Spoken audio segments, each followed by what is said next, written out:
There's a lot of the music in it is gorgeous, and I think the story is also the same. I think it echoes the music very well.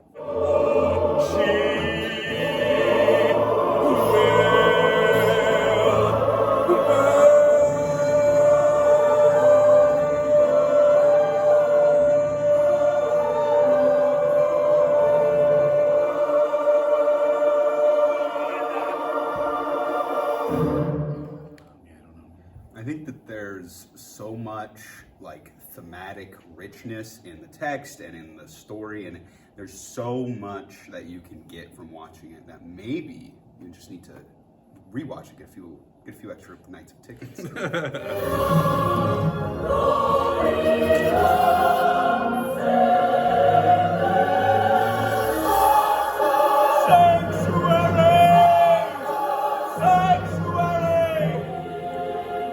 I love that it's a little bit darker, especially since I feel like there are so many nuances that, I mean, you know, the Disney film, it was tailored more to kids, even though it was pretty dark still in nature.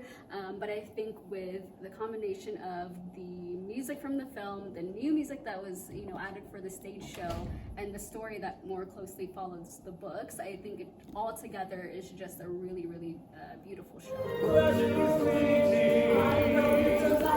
So this will be meeting. I will be us. Don't keep me warm until morning.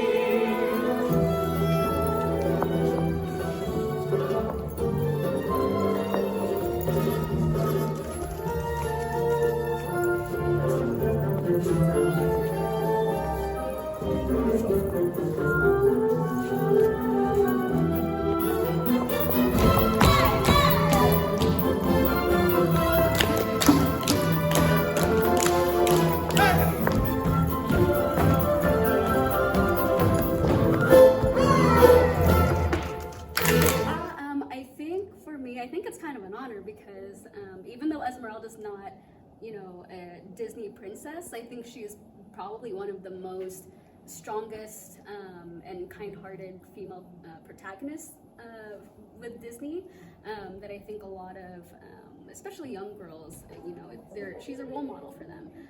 And she has a lot of the same values that I do, so it's really just been a lot of trying to reach deep into you know, the same values that I feel, and taking that as inspiration and using it for the character on stage.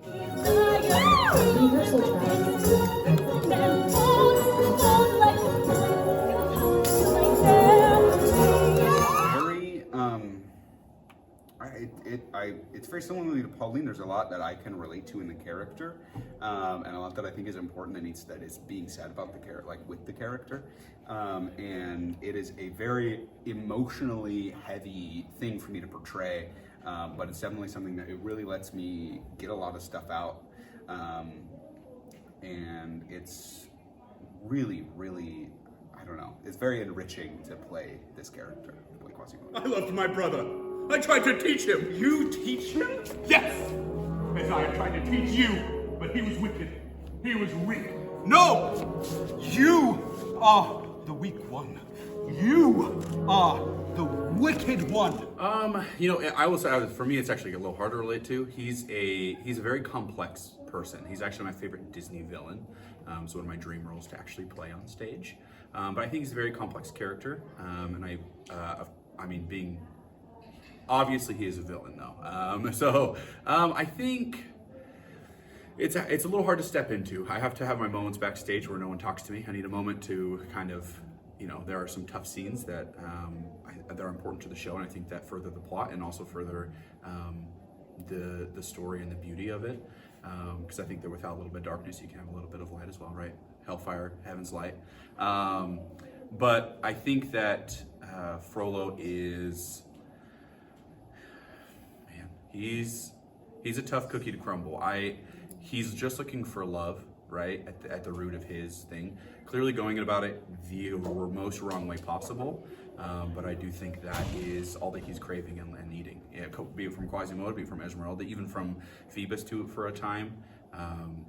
Yeah, I think he's just wanting to be loved. Guilty of stabbing a soldier of the church and guilty of the crimes of witchcraft. The sentence is death.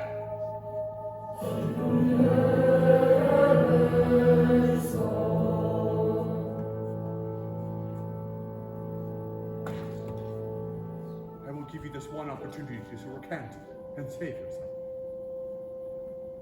Think over my offer. What is your answer?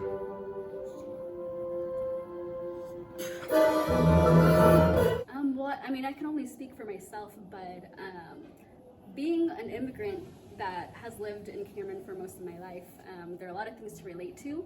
And I think whenever you don't have that life experience of what it's like to be from somewhere else, it's very easy to just not be able to understand because it's not something you've lived.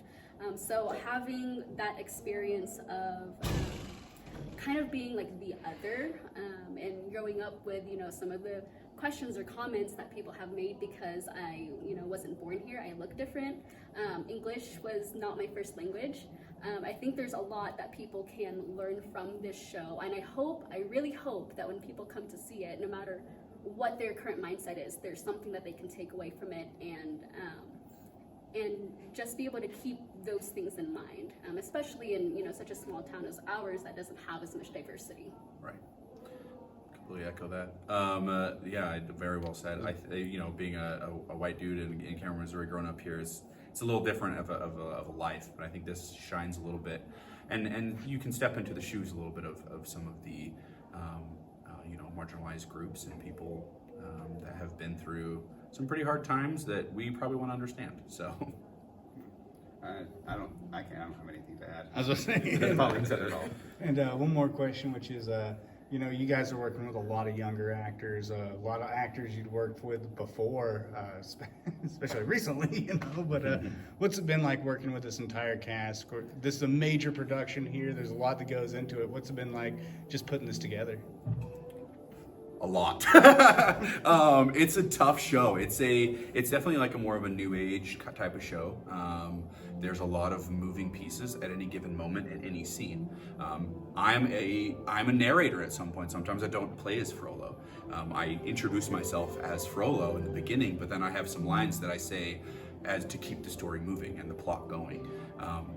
We have one curtain open and one curtain close, I think, for, well, I guess 3. So there's a opening for the very beginning scenes, and then we don't close it until intermission. So it's a very interesting show where there's not a lot of set changes, but that's happening on stage while you're watching, and a lot of those people take those parts on. So it's a very difficult show, but it's very fun. Sorry, I was about to spoke say, there's a lot of moving parts. Yeah, there are. And what's it like being on stage, kind of working in the machine there, you know? I think it's been amazing to work with this cast, especially. I mean, I haven't stepped on stage for a full show in over 10 years. I think it was like 2011 or 12, I think. 6 years for me as well. So it's been a while. It's been a while. So to be able to come back and also be able to do it with, you know, my family, like my husband, my daughter in it, and this is the first time that 3 of us are in a show together. So I think that just makes this show even more special to me. For me, a big part of the show is the set, because I am climbing around on it all the time. It's a very physical show for me, and I just want to give a shout out to all of our cast, but especially your husband Wes for fair. putting together, and you too. Yeah, no, it's fine. Putting together these crazy structures that I don't think we've ever done in my run in CCP. We've never done a set this intricate before. It is huge, sprawling, and needs to be very structurally sound so I can climb on all of it. And it is so impressive the work that the cast has been able to do in just a few weeks with this set, and I just want to call that out. And one more question, which is, how excited are you guys to put this before a crowd? I know it opens next Thursday, I believe. I am nervous, but excited. But I think we're at a. I mean, there are a lot of scenes that are very solid. We put a lot of work into a lot of it. We had 8 weeks? 8 weeks, longer than any rehearsal. Yeah. Than any rehearsal period. That we've had. Thank goodness, because it's been a tough cookie. But I think we're all very excited. Yes, excited, nervous. Yeah. I think I am the most excited for this production to be with an audience than I have been at any other production in my whole life, and I've been in a lot of productions. Wow. So It's gonna be pretty cool. Frollo is my dream role, so yeah, I guess me too. All right, well, that's all I got. Hey, I appreciate you guys. Thank you. Thank you.